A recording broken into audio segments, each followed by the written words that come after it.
ประสมกรบจิมเรียบสูบางปอยเตติจนระบหางโมนิกาโอโตថ្ងៃនេះគំរូរថយន្ត Ford Ranger មកបកបិទថ្មីនៅហាង Monica Auto របស់យើងបាទមុននឹងធ្វើការបិទនៅ film ថ្មីគឺយើងសម្អាត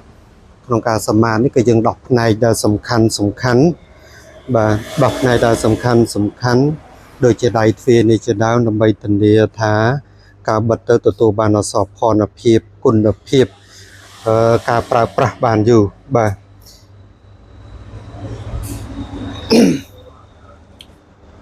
គឺផ្នែកក្លុកកលៀននេះគឺសំខាន់ណាស់ព្រោះថាបើយើងមិនធ្វើការដោះឲ្យស្មាតវាស្អាតទេការបិទទៅអាចនឹងមានបញ្ហាជាប់ស្នឹមជាប់អីដូច្នេះបងប្អូនដែលមានតម្រូវការក្នុងការបិទហ្វៀមបកបិទថ្មីក្តីឬក៏បិទហ្វៀមថ្មី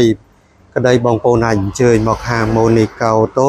គឺយើងមានតម្លៃដែលល្អនិងពិសេសជាងមុន